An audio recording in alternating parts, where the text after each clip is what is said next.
Bismillahirrahmanirrahim. Alhamdulillahirabbil alamin wa bihi nasta'in ala umuriddin waddin. Wassalatu wassalamu ala asyrafil anbiya wa mursalin sayyidina maulana Muhammadin khatamin nabiyyin wa ala alihi wa sahbihi ajma'in. Assalamualaikum warahmatullahi taala wabarakatuh.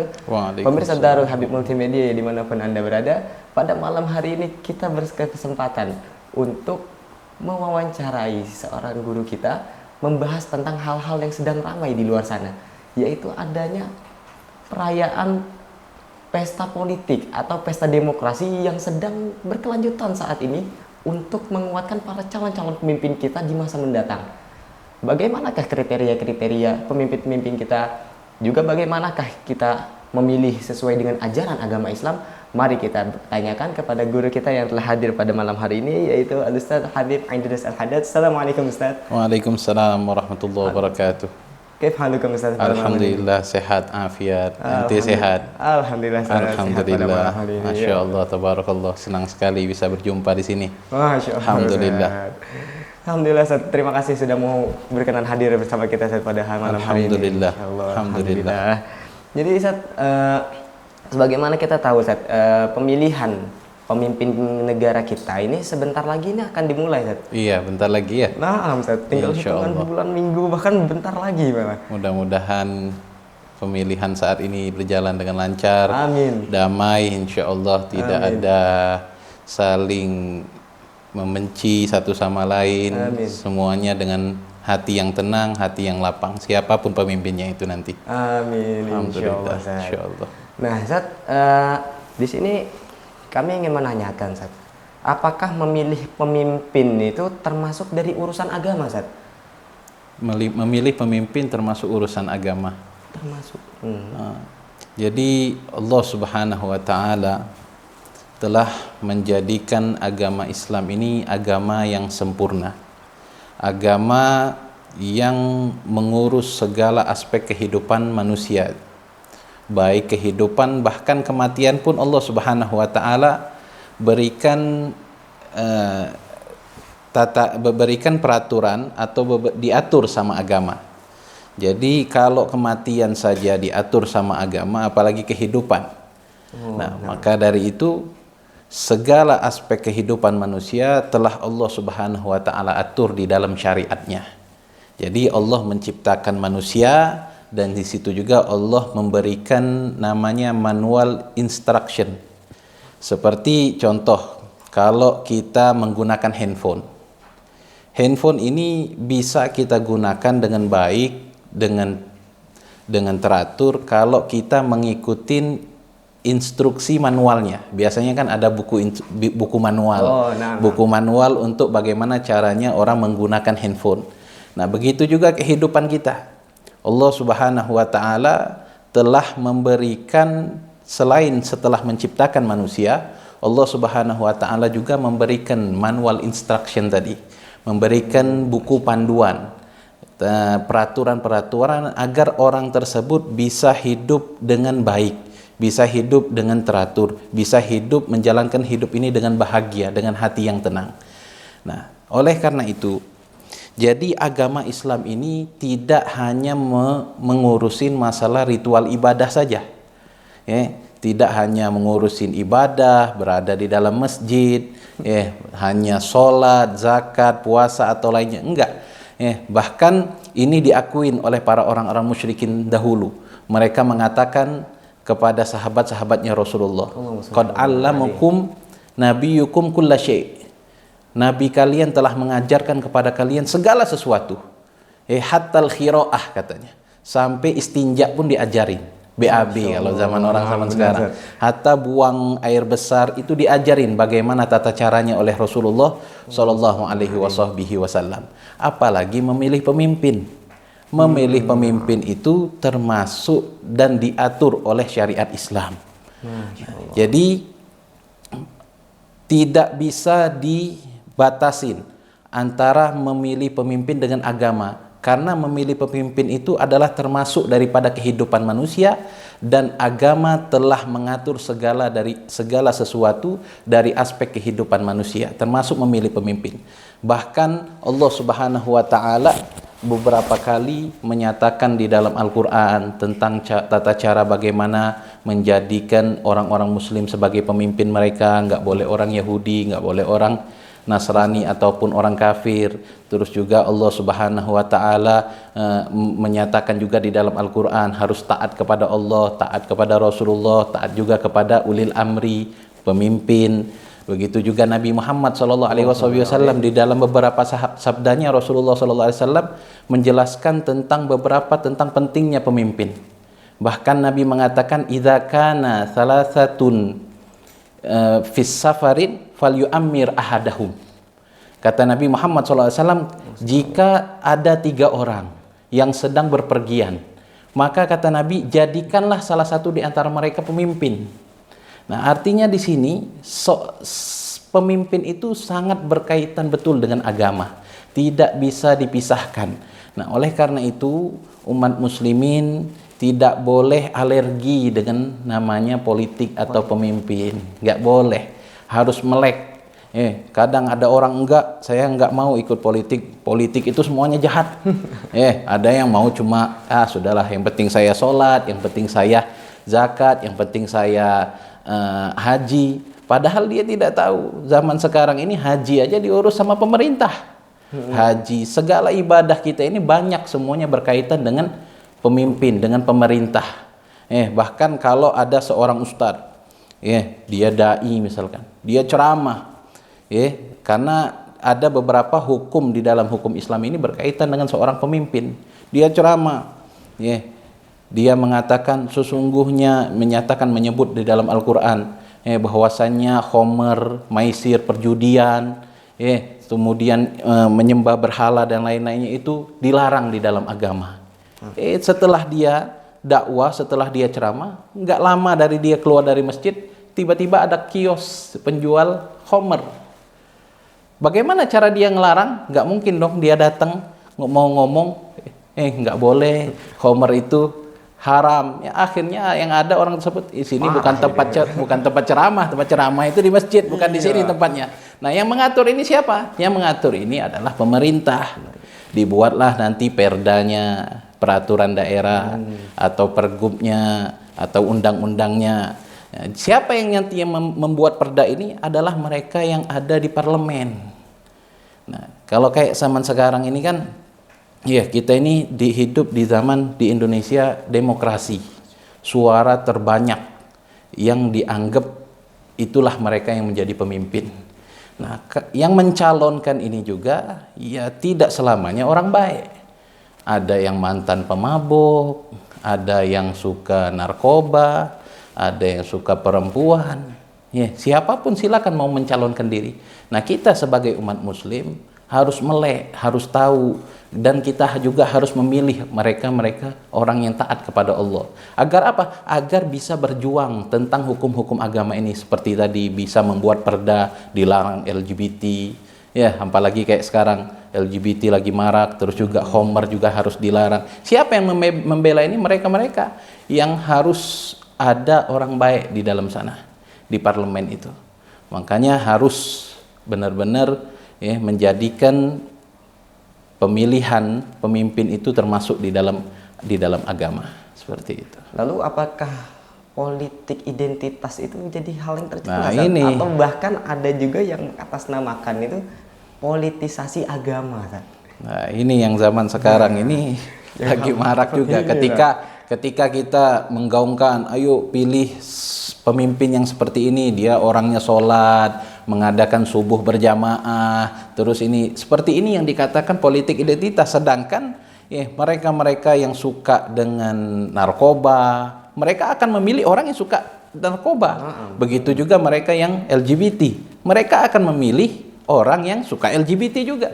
Nah, kalau yang mereka memilih agama dengan sifat-sifat orang yang sholat seperti ini disebut politik identitas, lalu yang orang memilih orang yang salah ini disebut apa dong? Nah, jadi salah betul. Ini karena memang orang yang seperti ini menjadikan politik identitas itu menganggap bahwasannya agama, urusan politik, politik. Agama nggak boleh. Sebab cuma Islam loh yang menjadikan urusan pemimpin ini bagian daripada agama. Cuma Islam. Cuma Islam. Sebab agama-agama yang lain itu mereka tidak sedikit pun membahas tentang urusan seperti ini. Mereka yang penting ibadah. Nah, dan lebih uniknya ada agama nggak mengurus tentang politik, pemilihan, tapi dia punya negara. Seperti saudara kita yang beragama Katolik. Orang beragama Katolik ini dia tidak pernah membicarakan tentang masalah politik, masalah pemilihan pemimpin. Tapi dia punya negara. Negaranya apa? Vatikan itu. Dia punya presiden siapa? Paus. Tapi dia tidak pernah membicarakan agama tersebut tentang pemimpinnya atau pemilihan pemimpin. Jadi cuma agama Islam aja agama yang sempurna, agama yang telah diturunkan oleh Allah Subhanahu wa taala ke muka bumi ini dengan secara sempurna. Makanya Nabi Muhammad sallallahu alaihi wasallam tatkala hajjatul wada, Nabi mengatakan di khutbah terakhirnya ketika wukuf di Arafah, Nabi diturunkan firman-Nya Allah, al-yauma akmaltu lakum dinakum wa atmamtu alaikum nikmati wa raditu lakumul Islam madinah. Mulai hari ini kami sempurnakan agama kalian, kata Allah Subhanahu wa taala. Artinya segala aspek kehidupan manusia semua sudah diatur oleh agama. Begitu juga tentang memilih pemimpin. Masya Allah. Alhamdulillah. Jadi memilih pemimpin termasuk daripada urusan agama. Baik, Ustaz. Setelah kita mengetahui bahwasanya pemilihan pemimpin ini juga termasuk hal yang diatur oleh syariat, tentunya kita juga nggak boleh asal pilih dong untuk pemimpin kita. Saya ibaratkannya kayak kepala itu kan jadi penggeraknya badan, betul. Nah, kalau baik kepala semuanya ngikut. Benar, istilahnya otaknya ya. Otaknya badan itu, penggeraknya badan. Tentunya kita harus mengetahui kriteria pemimpin yang telah ditetapkan oleh syariat, yang dianjurkan oleh syariat. Islam. Kira-kira seperti apa kriteria pemimpin yang ideal dan baik menurut pandangan agama Islam, Jadi Allah Subhanahu wa taala telah mengatakan di dalam Al-Qur'an, atiullaha wa atiur rasul wa ulil amri minkum. Taatlah kepada Allah dan taatlah kepada Rasulullah dan ulil amri. Ulil amri yang taat kepada Allah dan taat kepada Rasulullah. Siapakah ulil amri itu? Dari segi bahasa, uli artinya seseorang. Amri adalah yang mengurus urusan. Berarti dari segi bahasa, ulil amri itu adalah seseorang yang mengurus urusan orang banyak. Kemudian bagaimana tafsirnya ulil amri itu? Ulil amri itu ditafsirkan dengan ayat sebelumnya. Allah Subhanahu wa taala nyatakan, innallaha ya'murukum an tu'addul amanati ila ahliha wa idza hakamtum bainan nas an tahkumu bil adl. Siapa ulil amri itu? Ulil amri itu adalah seseorang yang telah diberikan amanat, kemudian dia menyampaikan amanat itu kepada ahlinya. Dan jika dia menghukumkan satu hukum, dia akan memberikan keputusan itu dengan keputusan yang adil. Jadi ulil amri itu adalah seseorang yang mengurus urusan orang yang banyak. Kemudian ketika dia diberikan amanah, dia akan menyampaikan amanah kepada para ahlinya. Dan jika dia memberikan hukum, dia akan memberikan hukum secara adil.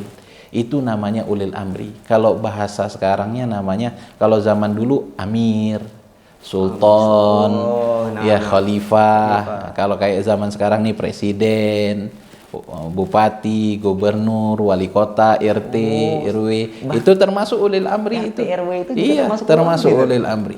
Yang harus kita taati setelah Allah dan Rasulullah. Dan juga di situ dengan catatan mereka harus taat kepada Allah dan taat kepada Rasulullah yang harus kita taati. Jadi Islam telah memberikan kriteria. Karena pemimpin ini adalah termasuk daripada bagian agama, jadi ada beberapa ulama yang mengarang kitab tentang pemimpin. Ada namanya Imam Mawardi. Beliau mengarang satu kitab yang bernama Al-Ahkam Sultaniyah. Begitu juga ada Rashid Ridha, ya, begitu juga ada yang baru nih seorang syekh kontemporer, Syekh Yusuf Al-Qardawi. Beliau juga mengarang kitab namanya Min Fiqhid Daulah. Kita lihat nih, saking pentingnya pemimpin itu, seulama pun ngarang kitab, ya, mengarang kitab-kitab tersebut. Nah, maka di sini saya akan mengutip daripada kitabnya Imam Mawardi, yaitu kitab Al-Ahkam Sultaniyah. Ya, di situ beliau menerangkan ada 7 kriteria, ya, seseorang pemimpin yang ideal untuk orang muslim. Ya, salah satu di antaranya di sini saya ingin mengutip, yang pertama al-adalah al-jami'ah li syurutiha. Syarat kriteria pemimpin muslim itu adalah yang pertama dia harus adil, memiliki sifat adil. Penting ini sifat adil. Ketika seseorang pemimpin adil, maka dipastikan negara tersebut akan damai, akan berhasil. Bahkan Nabi Muhammad SAW mencantumkan di dalam hadisnya 7 golongan yang akan mendapatkan naungan daripada Allah. Nabi mengutip yang pertama kali siapa? Imamun adil, imam yang adil. Masya Allah, diutip di yang pertama kali. Saking pentingnya imam yang adil ini. Ketika imam itu adil, maka segala urusan, segala kebijakan itu akan merata. Nggak ada ketimpangan sosial, nggak ada ketimpangan yang lain, kezoliman pun tidak ada, insya Allah. Apalagi di era globalisasi sekarang, yang mana tantangannya itu ada geopolitik, ada geoekonomi global, yang mana seorang pemimpin betul-betul harus jeli di sini. Dia harus berbuat adil kepada rakyatnya. Dan yang kedua, seorang pemimpin itu di sini dikatakan al-ilmu al-muaddi ilal ijtihadi fin nawazil wal ahkam, yaitu pengetahuan yang luas. Jadi nggak cukup adil doang. Dia harus memiliki kapasitas ilmu yang luas. Ilmu yang luas, dengan ilmu tersebut dia bisa membuat peraturan, dan dia bisa menyelesaikan persoalan negara yang muncul. Namanya kita nih hidup di negara, pasti ada persoalan, pasti ada masalah. Nah, itu yang dibutuhkan apa? Ilmu, pengetahuan yang luas. Bahkan ahlul fuqaha, mereka orang ahli fikih, mereka menyatakan bahwasannya la yakfi an yakuna aliman, enggak cukup orang alim yang jadi pemimpin, itu enggak cukup. An yakuna ala darajatin ilmin wasi'. Dia harus an yakuna al khalifah ala darajatin kabiratin minal ilm. Para fuqaha mengatakan bahwasanya seorang pemimpin itu dia harus memiliki kapasitas ilmu yang luas. Sehingga dengan dia memiliki ilmu yang luas tersebut, dia bisa memberikan keputusan, kebijakan yang baik untuk rakyatnya dan negaranya. Nah, itu yang kedua. Jadi ada 7, masih ada 5 lagi. Terus yang ketiga, syaratnya harus salamatul khawas minal sam'i wal basar wal lisan. Jadi seorang pemimpin selain dia harus adil, harus memiliki kapasitas ilmu, dia juga nggak boleh kurangnya panca inderanya kurang. Nggak boleh, harus melihat, harus bisa lihat, harus bisa mendengar, harus bisa ngomong. Jadi nggak boleh kalau ada pemimpin itu yang buta dua-duanya, atau yang tuli, atau dia yang bisu. Begitu juga syarat yang keempat, salamatul a'dha min naqsin. Jadi anggota tubuhnya juga nggak boleh cacat. Nggak boleh cacat.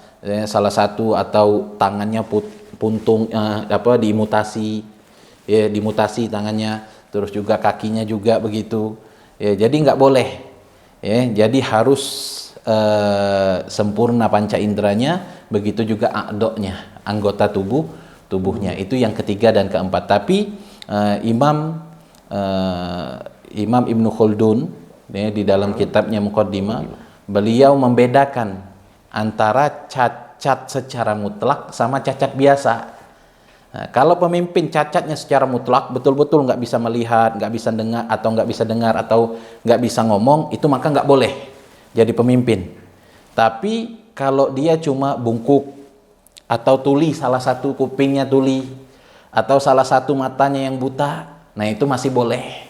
Dikatakan oleh Imam Ibnu Khaldun di dalam muqaddimahnya. Nah, terus syarat yang kelima, ini yang penting. Syarat yang kelima, ar-ra'yul mufdi ila siyasatir ra'iyah wa tadbiril masalih.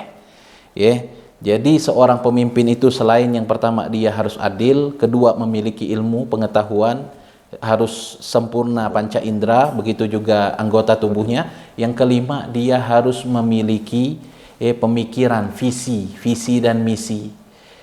Yang mana dengan visi dan misi ini dia bisa memberikan keputusan, menciptakan kebijakan yang berpihak kepada rakyat. Nah, kayak sekarang nih kan, apalagi lagi rame nih debat pemerintah, debat capres dan cawapres. Setiap capres ini kan punya visi dan misi ya. Mereka memberikan gagasan, memberikan visi dan misi mereka. Nah, di situ umat Islam boleh melihat. Harus memiliki visi, yang mana visinya yang sekira-kira menciptakan kebijakan yang baik untuk rakyatnya, dan memberikan kemaslahatan untuk masyarakatnya. Makanya kan setiap pemimpin dia visinya ini, misinya ini, kemudian gagasannya apa saja, yang mereka akan lakuin apa aja. Nah, itu termasuk daripada kriteria penting, sangat penting sekali. Jadi kita umat Islam ini harus betul-betul melek, harus betul-betul jangan alergi, harus tahu, kita baca, kita lihat bagaimana cara mereka. Apalagi yang pertama harus adil, dia lihat nih pemimpin jejak digitalnya gimana, adil enggak. Terus yang kedua, ilmu pengetahuannya bagaimana. Jangan cuma melongok saja, nggak bisa jadi pemimpin. Pemimpin itu segala aspek kehidupan dia harus tahu. Harus bisa memberikan pencerahan kepada rakyatnya. Terus yang ketiga, dia harus sehat tadi. Yang keempat, harus selamat juga anggota tubuhnya. Yang kelima, dia harus memiliki visi dan misi yang bisa menciptakan kebijakan untuk rakyatnya. Terus yang keenam, dia harus asyaja'ah wan najdah al-mu'addiyah ila himayatil baydah wa jihadil adu. Yang keenam, dia harus berani. Jadi kriteria pemimpin ini harus berani dan mampu untuk menjaga rakyatnya daripada musuh. Makanya di Indonesia ini ada Menteri Pertahanan, menjaga, ada menteri-menteri juga yang membantu.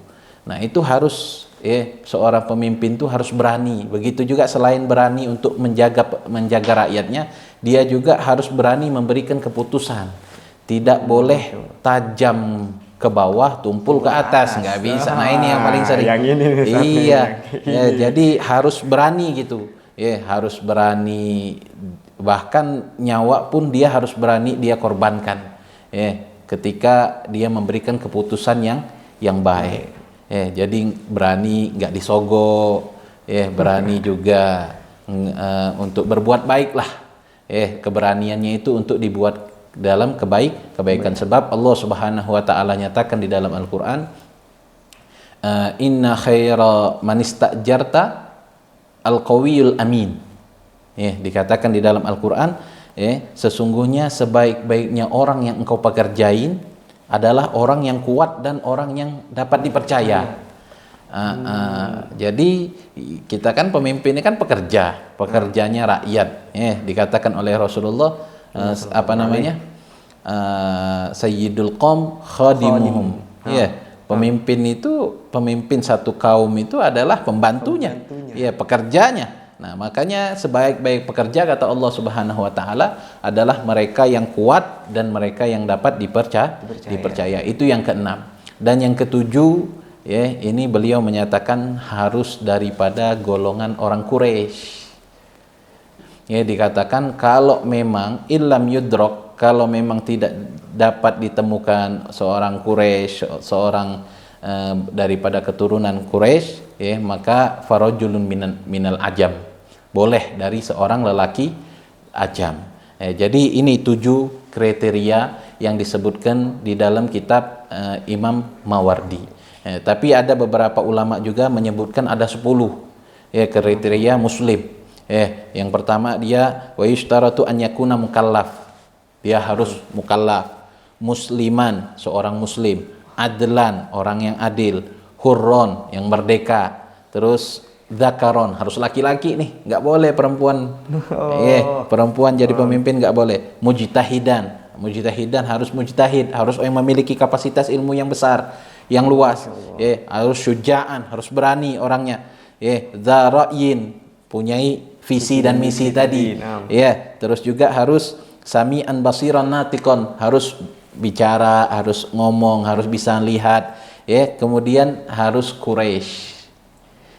Daripada keturunanku Quraisy. Fa illam yujad, kalau tidak bisa daripada golongan Quraisy, maka farajulun minal ajam, maka boleh dari laki-laki daripada golongan ajam. Seperti itu. Jadi ada 7 atau 10 ini kriteria yang dapat dipilih daripada umat muslim.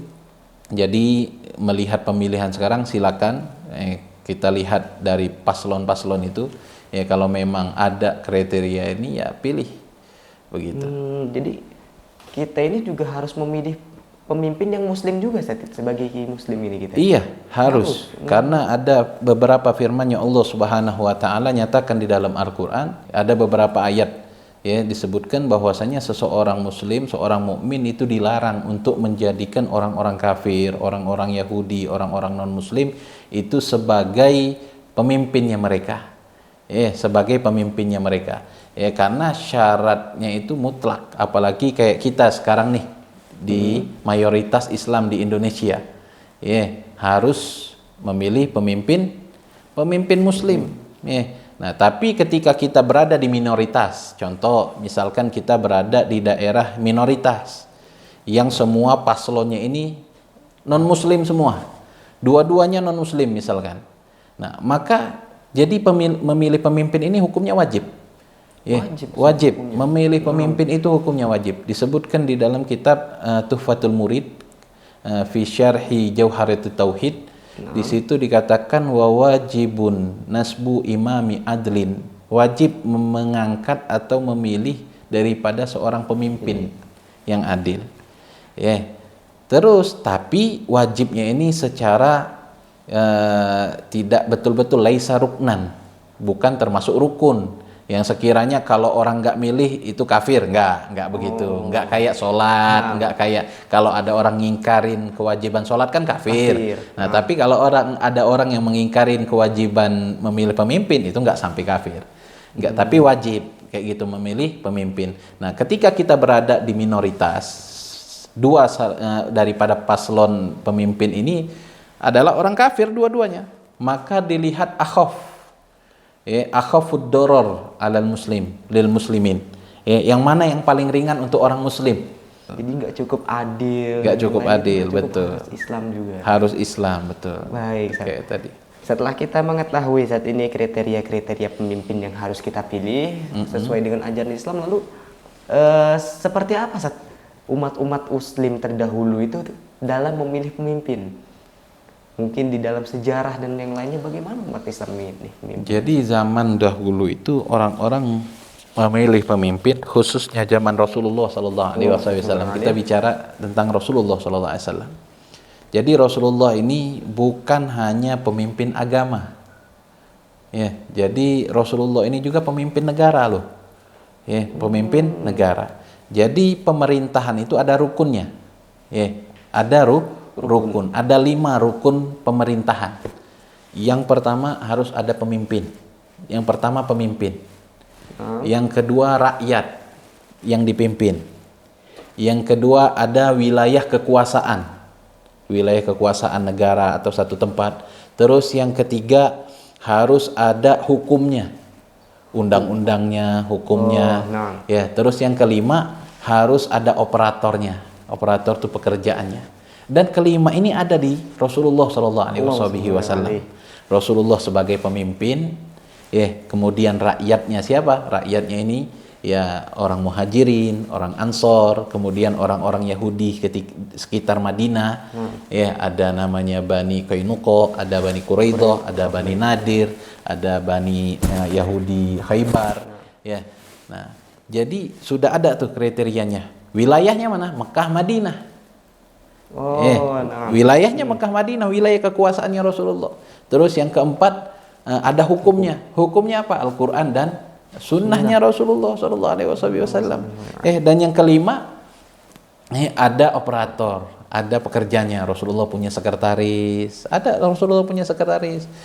begitu juga punya utusan-utusan juga. Sekretarisnya Rasulullah siapa namanya? Ada juga ambasadornya Rasulullah, tukang penerjemahnya Rasulullah. Siapa namanya? Zaid bin Thabit. Zaid bin Thabit ini seorang sahabat yang belajar ilmu Yahudi, bahasa Yahudi. Dia katakan ta'allam tuha nisfa syahrin, katanya. Aku belajar bahasa Yahudi ini cuma 17 hari, 5,5 bulan cuma, katanya. Cuma setengah bulan. Jadi Rasulullah kalau ada orang, karena di Madinah ini, jadi di Madinah ini selain ada Aus dan Khazraj, orang-orang Ansor sebagai pribumi, juga ada mereka orang-orang Yahudi. Orang-orang Yahudi ini pendatang dari kota Syam, Bani Nadir, Bani Quraidah, Bani Qainuqa, terus Yahudi Khaybar. Itu pendatang daripada Syam. Pribuminya siapa? Pribuminya Aus dan Khazraj. Nah, lalu bagaimana dulu orang itu memilih Rasulullah sebagai pemimpin? Karena Rasulullah ini pemimpin negara nih. Nah, jadi tatkala Rasulullah SAW berada di kota Mekah, Rasulullah mulai dakwah itu di Mekah itu 13 tahun. Tapi hasilnya minim sekali dakwahnya Rasulullah. Rasulullah diblokade, Rasulullah nggak dapat makanan, walhasil semua yang ikut dengan Rasulullah disiksa pada saat itu, mendapatkan siksaan. Bahkan Nabi Muhammad juga hampir nyawanya ingin dibunuh oleh orang-orang kafir. Nah, terus orang-orang Yahudi ini, jadi Aus dan Khazraj ini sering berperang, sering bertikai ini. Dua suku ini sering bertikai. Bahkan dikatakan hampir 120 tahun dia sering bertikai. Masya Allah. Jadi mereka nggak mau salah satu di antara mereka jadi pemimpin kota Madinah. Dulu namanya Yathrib. Dulu namanya Yathrib. Jadi di peribuminya ini Khazraj sama Aus. Nah, mereka nggak mau salah satu pemimpin dari mereka. Orang Khazraj nggak mau pemimpin dari Aus, orang Aus juga nggak mau ada pemimpin dari Khazraj. Nah, akhirnya orang Yahudi yang datang tadi, mereka mengatakan, jadi kalau ada masalah mereka datangnya ke ahli kitab orang Yahudi. Kata orang Yahudi, nanti datang seseorang Nabi akhir zaman yang akan datang di lembah penuh dengan kurma. Makanya orang Yahudi tadi hijrah ke kota Yathrib tadi, karena dia yakin bahwasanya ada Nabi akhir zaman yang akan datang ke kota Madinah, ke kota Yathrib tadi.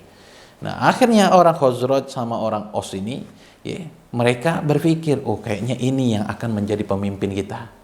Nah, sehingga beberapa orang Khazraj sebelum mereka sudah dengar nih bahwasanya ada nabi di kota Mekah, ada orang yang mengaku sebagai nabi di kota Mekah, sehingga ada 6 orang daripada orang Khazraj datang ke kota Mekah. Nah, 6 orang ini bertemu dengan Nabi. Bertemu dengan Nabi, menawarkan Nabi untuk hijrah ke kota Yathrib untuk memimpin mereka. Akhirnya mereka membaiat Nabi, mereka masuk Islam, mereka baiat Rasulullah SAW sebagai pemimpinnya mereka. Kemudian di tahun berikutnya lagi datang lagi, 12 orang datang daripada suku Khazraj dan Aus. 9 dari Khazraj, 3 dari Aus. Datang lagi ke Rasulullah untuk membaiat Nabi sebagai pemimpin. Baiat lagi Nabi sebagai pemimpin. Kemudian itu disebut namanya Bai'atul Aqabah. Aqabatul Ula pertamanya. Aqabatul Ula yang pertama.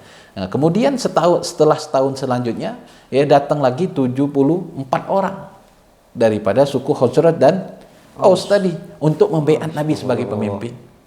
Nah, akhirnya Nabi melihat semakin banyak dukungan, akhirnya Nabi memerintahkan sahabat-sahabatnya yang lemah untuk segera hijrah ke kota Madinah.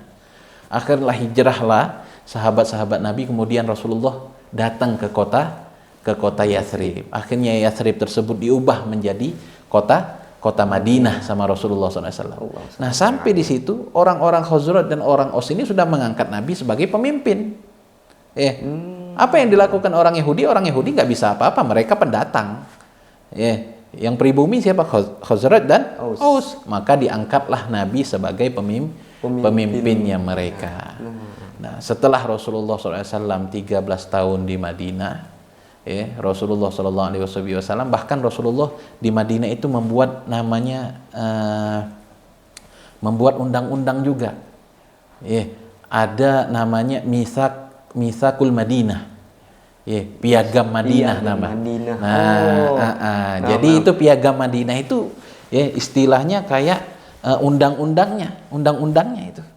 Di situ ada 47 pasal. Ada 47 pasal, 23 antara sesama muslim, 24 pasalnya antara muslim dan orang Yahudi. Jadi itu dibahas di situ kebebasan beragama, terus kebebasan di dalam mereka memeluk agama, menjalankan agamanya. Jadi Rasulullah sudah membuat itu. Jadi makanya Rasulullah itu bukan hanya sebagai pemimpin pemimpin agama, tapi Rasulullah juga sebagai pemimpin negara. Maka setelah 13 tahun Rasulullah meninggal, ketika Rasulullah meninggal itu hari Senin, tapi Rasulullah dikuburkan itu malam Rebu. Kurang lebih sehari semalam diinapin Rasulullah SAW. Maka Sayyidina Abu Bakar As-Siddiq mengatakan dengan para sahabat, sesungguhnya ini perkara ini sangat besar yang harus ada orang yang memimpin, kata Sayyidina Abu Bakar. Iya, akhirnya gimana menurut kalian, Rasul, kata Sayyidina Abu Bakar. Akhirnya semua sahabat mengatakan sodakta, betul wahai Abu Bakar, katanya. Nah, kalau gitu engkau berkumpul, musyawarahlah engkau, kata Sayyidina Abu Bakar. Engkau musyawarah, tentukan pemimpin. Akhirnya mereka musyawarah, sahabat musyawarah, mereka sepakat ingin menjadikan Sayyidina Umar sebagai pemimpin mereka. Karena Sayyidina Umar berani, pemberani, orang yang tegas begitu kan. Akhirnya setelah Sayyidina Abu Bakar melihat mereka musyawarah, kata Sayyidina Abu Bakar, ajak orang-orang Ansor, libatkan mereka. Nah, akhirnya datanglah mereka ke namanya satu tempat namanya As-Saqifah Bani Sa'idah. Masih ada tuh tempatnya sekarang. Ada pohon-pohon, kurang lebih di sebelah kanan kalau kita ngadep kiblat di Masjid Nabawi, itu sebelah kanan masih ada sekarang, masih diabadikan sama orang-orang sana, pemerintahan Madinah. Masih ada tempatnya. Ana pernah ziarah ke sana, melihat itu. Nah, jadi di situ akhirnya orang-orang Ansor juga berkumpul mereka. Mereka juga berkumpul menentukan pemimpin mereka. Pemimpin untuk mereka sendiri. Pemimpin untuk mengganti sebagai Rasulullah, mengganti Rasulullah, bukan sebagai nabi ya, sebagai pemimpin, sebagai khalifah. Khalifahnya Rasulullah sallallahu alaihi wasallam. Nah, akhirnya itu orang Ansor ini daripada Aus, mereka mengatakan minnal amir. Kami sudah punya pemimpin. Siapa itu? Sa'ad bin Ubadah. Seorang pendekar juga ini, Sa'ad bin Ubadah, pemimpinnya mereka. Wa minkumul amir. Kalian juga punya pemimpin. Orang-orang Muhajirin mengatakan kami juga punya pemimpin. Siapa pemimpin mereka? Sayyidina Umar. Jadi saat orang Muhajirin mencalonkan Sayyidina Umar, orang-orang Ansor mencalonkan Sa'ad bin Ubadah. Sama kayak sekarang nih. Calonkan. Hanya saja bedanya nggak ada baliho. Nggak ada baliho. Kalau zaman Rasulullah. Jadi akhirnya ketika Sayyidina Umar dipilih kayak gitu, Sayyidina Umar mengatakan, sesungguhnya aku ini belum layak. Masih ada orang yang lebih layak daripada diriku. Sudah ada sinyal-sinyal daripada Rasulullah siapa yang akan menjadi pemimpin. Tatkala Rasulullah sakit, itu yang disuruh jadi imam adalah Sayyidina Abu Bakar. Maka imamatus sughra dalilun ala imamatul kubra. Pemimpin imam yang kecil ini adalah sebagai tanda, kata Sayyidina Umar, sebagai pemimpin yang besar. Maka akhirnya orang Muhajirin mencalonkan Sayyidina Abu Bakar sebagai pemimpin. Nah, tapi orang-orang Syiah mengatakan, lihat tuh Abu Bakar, Umar, Utsman, Sayyidina Umar, Sayyidina Utsman, mereka mengucilkan Sayyidina Ali. Sayyidina Ali nggak diajak. Padahal Sayyidina Ali, Abbas, pamannya Abbas, terus Fadl, anaknya, terus Abdullah bin Abbas sepupunya Rasulullah, cucunya Rasulullah Hasan. Ini sedang mengurusin jenazahnya Rasulullah, memandikan, mengkafanin. Yang lebih berhak untuk mengurus jenazah siapa? Keluarganya Rasulullah. Jadi maka Sayyidina Ali nggak ikut di dalam musyawarah tersebut.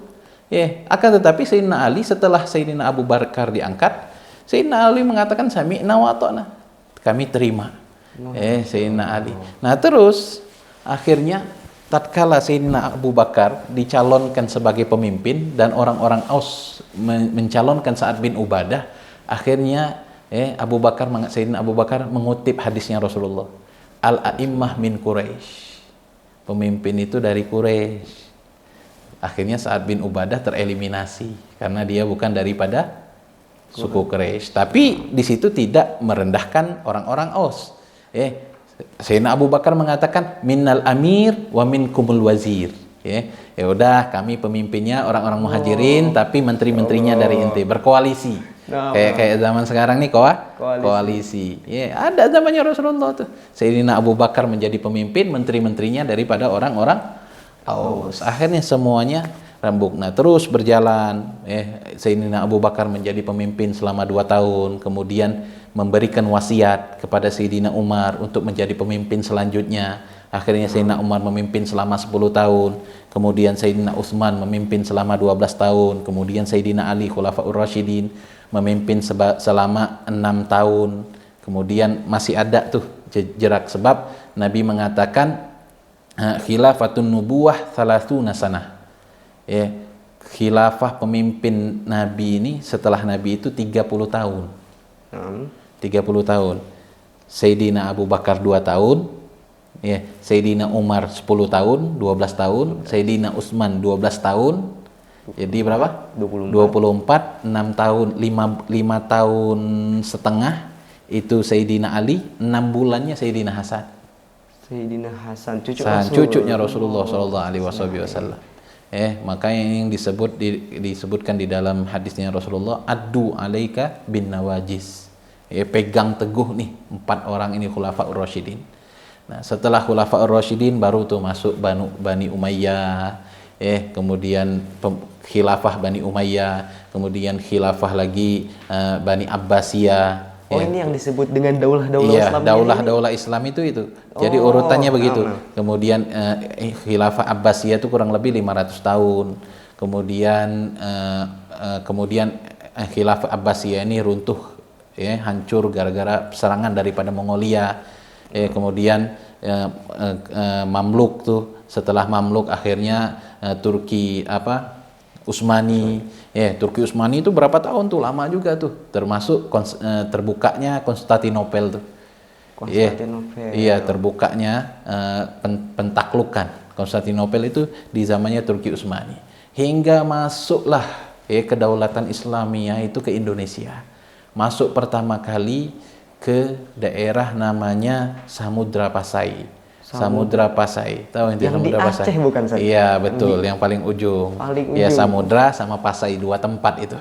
Nah, Samudra Pasai ini itu masuk kurang lebih tahun 1200-an, yang dipimpin oleh namanya Kesultanan Malikus Soleh.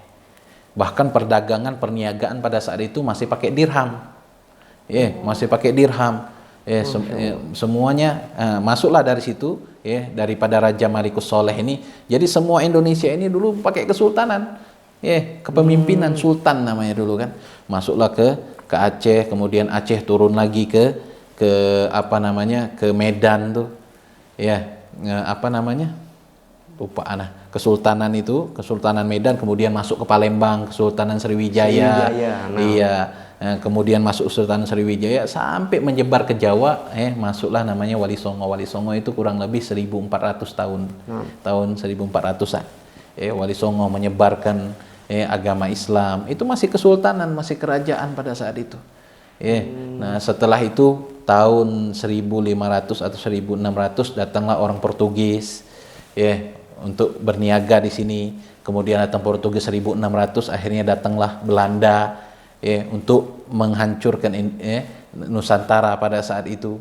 Nah, setelah itu akhirnya berjalan kesultanan ini di akhir tahun 1900 semuanya menyerahkan kepada Insinyur Soekarno, menyerahkan semua kesultanan itu agar menjadi kedaulatan NKRI, Negara Kesatuan Republik Indonesia. Dulu namanya Republik Indonesia saja, kemudian diubah menjadi Negara Kesatuan Republik Indonesia. Nah, kemudian akhirnya dari situ Insinyur Soekarno mengatakan memang Indonesia ini mayoritas Islam, mayoritas Islam, maka tapi tidak berlaku hukum Islam di sini. Ketika umat Islam ingin ini, maka mereka harus memperjuangkan di parlemen. Silakan mereka berlomba-lomba di parlemen itu. Makanya umat Islam ini harus melek sekarang. Kenapa? Karena kita di Indonesia ini kita mengikuti namanya demokrasi. Demokrasi yang dikatakan suara rakyat adalah suara Tuhan. Suara yang terbanyak adalah suara Tuhan. Ya, begitu. Jadi sejarah Islam itu seperti itu. Masuk ke Indonesia. Lalu tadi itu kan dibilang bahwasanya zaman dulu ini Indonesia pernah ada yang namanya bahkan masuk ke kedaulatan Islamiyah. Iya. Nah, itu kan bentuknya kedaulatan. Betul. Lalu antum tadi menyebutkan setelah itu para kerajaan-kerajaan, kesultanan-kesultanan menyerahkan hak-hak mereka, kekuasaan mereka ke Soekarno. Nah. Sehingga akhirnya terbentuklah negara republik dengan bentuk republik. Nah, di sini apa saat emang perbedaan antara sistem republik, pemerintahan yang berupa republik dengan sistem kedaulatan Islamiyah itu apa perbedaan di antara keduanya ini? Jadi zaman dahulu itu memilih pemimpin itu dengan dua cara, min wajhin, tan'aqidu al-imamah min wajhin. Pemimpin itu dipilih dari dua sisi. Yang pertama, sisi yang pertama bikhtiyari ahlil igid wal hil atau bikhtiyari ahli syuro. Jadi dengan dipilih dikatakan di dalam Al-Quran wa amruhum syura bainahum. Jadi memilih pemimpin itu atas hasil musyawarah. Harus dengan musyawarah. Harus ahli-ahli musyawarah ini, mereka ahli-ahli pemusyawaratan ini, mereka yang memilih siapa yang layak menjadi pemimpin. Dan itu pun ada syarat-syaratnya, siapa itu yang berhak jadi Dewan Syuro tadi. Itu yang pertama. Yang kedua, atau bi'ahdin min imamil qabl, dengan wasiat daripada imam sebelumnya, pemimpin sebelumnya. Nah, ini kedaulatan Islamiyah sebelumnya begini, dari dua cara ini. Iya, kalau nggak dipilih sesuai dengan hasil musyawarah atau dari wasiat imam sebelumnya, kayak Sayyidina Umar. Sayyidina Umar menjadi khalifah atas wasiatnya Sayyidina Abu Bakar As-Siddiq. Nah, kemudian ada yang lain-lainnya itu hasil musyawarah. Ini menurut kedaulatan Islamiyah. Nah, adapun sekarang seperti yang saya bilang tadi, mengikuti demokrasi, memilih seseorang pemimpin itu atas dasar mana yang paling banyak, karena suara terbanyak adalah suara Tuhan katanya. Suara terbanyak adalah suara Tuhan. Jadi yang begini nih, siapapun yang bersuara kalau ahlu syuro kan ada tadi yang memilih, misalkan contoh ahlu syuro ini ada syaratnya. Dia harus Islam, harus seperti ini, orang adil. Ada syaratnya juga ahlu syuro ini, harus orang baik, nggak boleh berbuat dosa. Nah, sekarang suara yang terbanyak itu adalah suara Tuhan. Jadi artinya siapapun boleh menyuarakan. Baik dia pemabuk, baik dia orang sholat, jadi bercampur aduk, ya kan? Nah, makanya kita sebagai umat Islam ini betul-betul harus melek, harus nggak boleh alergi tentang politik. Jadi harus tahu, agar kita ini memiliki pemimpin yang di atas itu yang tahu sholat, sehingga dia menyuarakan nanti. Kan kita ini kan sebagai perwakilan aspirasi kita di atas. Kita ini misalkan orang bawahan nih, ketika kita mencoblos seorang pemimpin, kita harus tahu nih pemimpin ini baik atau enggak. Ketika kita memilih pemimpin ini, karena dia yang akan saya menjadikan, misalkan namanya itu siapa, Ridho misalkan, saya memilih Ridho sebagai wakil saya untuk menyampaikan aspirasi di mana? Di parlemen nanti. Nah, kalau kita milihnya salah, tukang pemabok, tukang suka LGBT, dia akan menyuarakan tentang yang seperti ini. Oh. Ya, nah makanya ya sekarang ini semua umat Islam harus melek tentang politik, bahkan harus kalau bisa mengkaji kitab-kitab kayak Imam kalau mau yang terbaru kontemporer Imam Yusuf Qaradawi tadi Min Fiqhid Daulah, di situ dibahas semua tata cara bahkan memilih pemimpin pun disebutkan di dalam kitab tersebut. Seperti itu. Baik, Ustaz. Lalu kira-kira siapakah Ustaz, sosok pemimpin yang bisa dijadikan cerminan untuk pemimpin-pemimpin kita nanti, Ustaz? Pemimpin yang terbaik adalah Rasulullah SAW. Karena Rasulullah adalah sosok yang dikatakan di dalam Al-Quran sebagai suri tauladan yang terbaik. Seperti yang tadi saya katakan bahwasanya Rasulullah bukan cuma pemimpin agama, tapi Rasulullah juga pemimpin daripada satu negara. Bagaimana Rasulullah mengambil keputusan, bagaimana Rasulullah iza da'ahul miskin ajabahu ijabatan muajjala, ketika diundang sama orang miskin, dipanggil orang miskin enggak nolak. Bahkan seorang nenek-nenek musyrik pun disuapin dengan lembut sama Rasulullah SAW, walaupun beliau seorang pemimpin, disuapin dengan lembut. Bahkan ketika Rasulullah nyuapin ini orang itu mencaci Nabi Muhammad. Dicaci, tahu nggak inti ada orang baru Muhammad tuh ngaku Nabi, dia seperti ini, dicaci. Padahal yang nyuapin ini adalah Rasulullah Sallallahu Alaihi Wasallam. Dan apa yang dilakukan sama Rasulullah semua dicontoh oleh para sahabatnya, termasuk Sayyidina Abu Bakar As-Siddiq sebagai pemimpin. Sayyidina Abu Bakar ini memiliki kebiasaan sebelum beliau menjadi pemimpin itu suka membantu orang memerah susu. Memerah susu. Itu kebiasaan Sayyidina Abu Bakar Siddiq, membantu orang. Nah, akhirnya tatkala Sayyidina Abu Bakar diangkat menjadi pemimpin, orang tersebut mengatakan, Abu Bakar As-Siddiq sekarang udah jadi pemimpin, gak mungkin dia mau memerah membantu kita untuk memerah susu lagi. Akhirnya terdengar sama Sayyidina Abu Bakar. Terdengar. Maka kata Sayyidina Abu Bakar, kebaikan apa yang sudah saya lakukan sebelum saya jadi pemimpin akan saya teruskan. Apalagi ketika saya jadi pemimpin. Begitu juga Sayyidina Umar. Bagaimana Sayyidina Umar tiap malam beliau keliling melihat rakyatnya seperti apa. Kalau bahasa sekarang tuh apa namanya? Bukan seludupan, belusukan. Betul. Sayyidina Abu Bakar tiap malam belusukan. Bedanya kalau zaman dulu nggak ada kamera. Kalau zaman sekarang dikamerain, dijadiin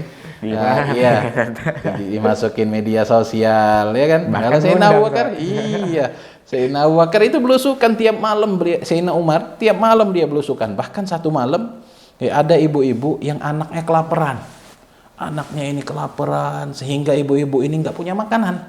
Akhirnya ibu-ibu ini dia menggoreng batu seakan-akan dia sedang masak agar anaknya ini bisa diem, agar anaknya tahu ibunya sedang masak. Padahal yang dimasak itu adalah batu.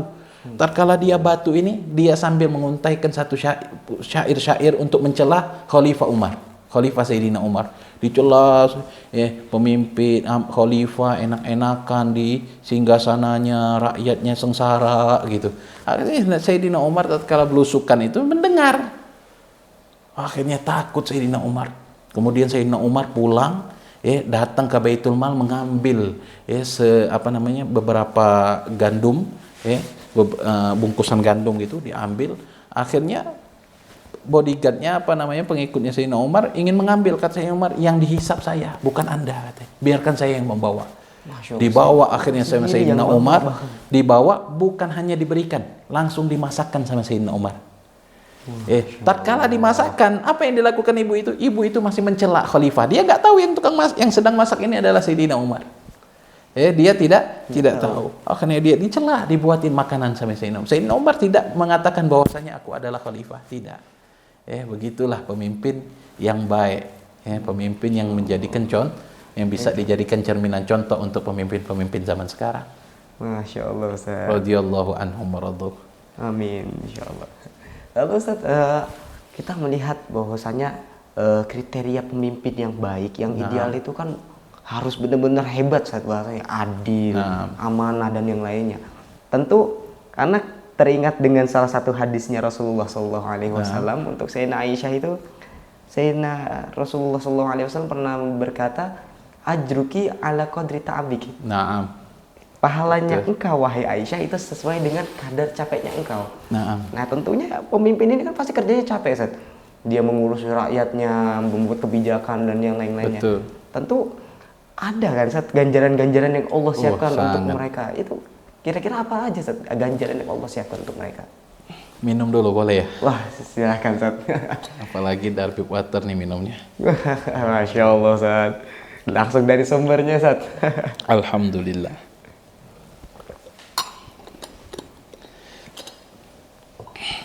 Baik. Jadi ganjaran untuk pemimpin ya, pemimpin. Jadi pemimpin ini dikatakan di dalam hadis bahwasannya seorang pemimpin itu laksana bayangan Allah di muka bumi. Ya. Nah, maka Imam Suyuti mengatakan apa maksud daripada seorang pemimpin itu laksana bayangan Allah di muka bumi? Kenapa? Karena pemimpin itu adalah tempat mengaduhnya rakyat. Rakyat yang terzolimi agar dia mendapatkan haknya. Rakyat yang lemah agar dia bisa menjadi kuat. Ngadunya kemana? Ke pemimpin. Seakan-akan dia sebagai bayangannya Allah di muka bumi. Kita kan kayak gimana sih kalau sama Allah? Ngadu kan sama Allah. Benar. Ya kan? Terus kita pengen hajat ya minta sama Allah. Nah begitu juga pemimpin. Pemimpin di muka bumi ini kata Rasulullah laksana bayangan Allah di muka bumi. Nah maka ketika seorang pemimpin itu baik, dia bisa bertanggung jawab. Sesuai dengan hadisnya Rasulullah, kullukum ra'in wa kullukum mas'ulun an ra'iyati. Setiap di antara kalian adalah pemimpin, dan pemimpin di satu negara itu dia bertanggung jawab nanti tentang rakyatnya, begitu kan. Nah maka ketika dia berbuat baik, berbuat adil, maka ganjarannya tidak lain adalah surganya Allah Subhanahu wa taala. Bahkan di hari kiamat yang disebutkan salah satu daripada 7 golongan yang mendapatkan naungan Allah adalah seorang imam yang adil tadi. Selain itu juga Rasulullah Shallallahu alaihi wasallam mengatakan innal muqsitin indallah ala manabir min nur. Sesungguhnya imam yang adil, pemimpin yang adil di sisi Allah kelak dia akan berada di atas mimbar daripada cahaya. Mimbar daripada cahayanya Allah Subhanahu wa taala. Bahkan Rasulullah Shallallahu alaihi wasallam juga mengatakan ahlul jannah thalathah. Penghuni surga itu 3. Nah, salah satu di antaranya adalah apa? Sultanun mutasaddiq wa muwaffaq katanya. Seorang sultan yang dianugerahi sama Allah dan orang yang adil, sultan yang adil. Dia akan mendapatkan ganjaran daripada surganya Allah Subhanahu wa taala. Namun sebaliknya, kalau seorang pemimpin tersebut zalim, otoriter, jahat sama rakyatnya, suka berbohong sama rakyatnya, menipu rakyatnya, tidak lain dia diharamkan daripada surganya Allah Subhanahu wa taala. Sebab Nabi mengatakan ma min abdin yastar'ihillahu ra'iyatan. Tidaklah salah seorang hamba dia diamanatkan oleh Allah sebagai pemimpin untuk memimpin daripada satu rakyat, kemudian kemudian dia meninggal. Yamutu wa huwa ghashun li ra'iyatihi. Dia meninggal dalam keadaan menipu rakyatnya. Dia berbohong, dia berjanji, berjanji banyak janji manis, ya kan? Omongannya manis, tertipu daya. Dia berbohong dengan itu. Harga BBM bakal nurun atau harga pangan bakal rendah, nggak atas. Nah, yang kayak gini pemimpin seperti ini illa harramahullahul jannah kata Rasulullah. Dia akan diharamkan surganya Allah Subhanahu wa taala. Jadi jangan main-main. Begitu ancaman daripada Rasulullah sallallahu alaihi wasallam. Masya Allah, besar Dahsyat, sekali, dahsyat. sekali berarti kalau mereka nggak bisa menjalankan Betul. amanah ini. Masya Allah. Baik, Ustaz, kalau boleh tahu nih berarti kira-kira siapa, Ustaz, calon yang mungkin bakal antum pilih ini? Tenang, Ustaz. Boleh jawab, boleh enggak ini. Kalau anak pribadi, selagi ada 7 kriteria yang tadi, Nah. ya, yang pertama harus adil. Kita lihat kan visi misi daripada ini, dia mau adil nggak kepada keadilan sosial bagi seluruh rakyat Indonesia, nggak tujuan itu. Terus yang kedua, dia punya ilmu nggak nih, ilmu pengetahuan yang luas. Jadi pemimpin itu bukan cuma kerja aja, kalau tanpa ilmu ya nol hasilnya. Iya, Ya kan? benar. Kalau kerja aja tapi ilmu nggak ada. Butuh dengan ilmu, dan ilmu juga harus kerja juga. Terus juga yang tadi panca indera, calon-calon kita kan semuanya sehat, afiat. Ya, kemudian selanjutnya memiliki visi dan misi. Ya, dengan visi dan misi itulah ya kita bisa menilai nih mana yang cocok. Anda ngelihatnya dari situ. Adapun untuk itu dari pribadi saya sendiri. Baik, Ustaz. Masya Allah. Untuk pertanyaan terakhir, Ustaz, boleh mungkin di-spill quotes of the day-nya, Ustaz, untuk hari ini. Kata-kata hari ini ya. Iya, Ustaz. Ala kulli hal. Jadi untuk kata-kata hari ini ya, bahwasanya pilihan boleh beda, karena kita tetap bersaudara. Ya, jangan bertengkar, karena percayalah semua sudah tertakar dan tak akan pernah tertukar. Hakata minni wal afu. Baik, Ustaz. Syukran lakum, Ustaz. Jazakumullah khairul jazaa, Ustaz. Wa iyyakum insyaallah. Amin, insyaallah. Terima kasih, Ustaz, sudah berkenan hadir bersama kita pada kesempatan kali ini. Alhamdulillah. Saya terasa di sini dimuliakan oleh Allah Subhanahu wa taala, bisa memberikan pencerahan di dalam materi ini. Masya Allah. Insyaallah memberikan manfaat edukasi ini. Amin. Dan terus multimedia Darul Habib semakin berjaya, semakin memberikan edukasi dan manfaat untuk umat Islam khususnya. Amin. Dan umumnya untuk Indonesia. Amin, insyaallah. Alhamdulillah, Ustaz. Alhamdulillah. Terima kasih, Ustaz. Sama-sama. Istafadna katsiran minkum, Ustaz. Kami Wa dapat iyyakum, faedah insyaallah. banyak, alhamdulillah, dari antum pada Iyyakum. kesempatan kali ini, Ustaz. Alhamdulillah. Alhamdulillah. Pemirsa, itulah tadi pembicaraan kami dengan guru kita Al-Ustaz Habib Idris Al-Haddad. Pada kesempatan kali ini saya Muhammad Fadil Khairizki dari Darul Habib Multimedia mengucapkan terima kasih, beribu-ribu terima kasih atas pemirsa yang telah menyaksikan pembicaraan kami pada kali ini. Saya mewakili dari segala rekan yang bertugas. Wabillahi taufiq wal hidayah wa ridha. Wassalamualaikum warahmatullahi taala wabarakatuh. Waalaikumsalam warahmatullahi wabarakatuh.